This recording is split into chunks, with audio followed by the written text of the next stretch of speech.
স্টেশনে ভালো মানুষ খুবই কম, কারণ সবাই ধান্দার উপরে থাকে।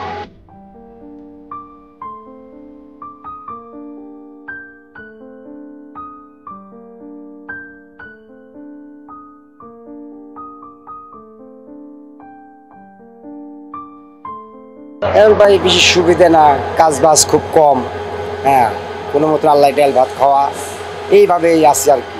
মানুষ সঙ্গে আমরা বেশি 300 লেবার, এইভাবেই কিছু কিছু আল্লাহ কোনো মতন ডাল ভাত খাওয়া, বুঝছেন না? আগের মতন, আগে তো ইনকাম ভালো ছিল। আগে মনে করেন 1000 800 এরকম কামাই করতাম। হ্যাঁ, দেখা গেছে একবেলা কামাই করতাম আর একবেলা ঘুমাইতাম। এখন এই সকাল থেকেও শুরু করি আজ 8টা 9টা 10টা মতো থাকে, খুব অবস্থা খারাপ। আমার ইনকাম এই 200 400 হাইস 500 টাকা ইনকাম না, খাইতেই শেষ। 3 বেলা খাবার গেলে দেখা গেছে ডাল দিয়ে ভাত খাওয়া গেলেও 50 টাকা লাগে। কথা বুঝেন? ভালো মন্দ তো খাবেন তো দূরস্থান, ডাল ভাত খাওয়া গেলে 50 টাকা লাগে।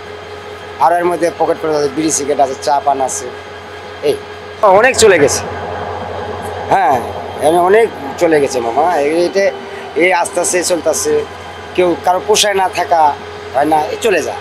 আমি মামা করে আছি এখানে, মানে আসলেও এখানে এই যে মানুষজনের মধ্যে চলাচল করি, টাকা একটু কম হলেও মানে ভাল লাগে, দেশে ভাল লাগে না, এই জন্য কমলাপুর করে আছি। এই তো 7-8 বছর ধরে আছি। চুরি ছিনতাই চোখের সামনে এখনো আমি চোখে পড়ে নাই। যদি যেগুলা করার চেষ্টা হয় সেগুলা আগেই ধামকি দিয়ে, এই এখানে এগুলা করা যাবে না, বা এখান থেকে সরে যা, এখানে এইটা সম্ভব না। এখানে বেশি না, ভালো মানুষ এখানে আপনি খুবই কম। স্টেশনে ভালো মানুষ খুবই কম, কারণ সবাই ধান্দার উপরে থাকে।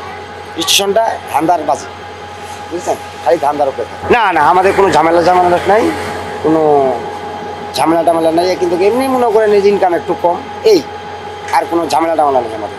এখন সকাল থেকে এখন পর্যন্ত 400 টাকা কাম করছি। এখন ওই যে আল্লাহ পাক চলা, ডাল ভাত খাওয়া, এই এরপরে পোলা পানে একটু লেখাপড়া করাই আর কি, কোনো মতন চলে, আল্লাহ চলা, এইভাবে আছে।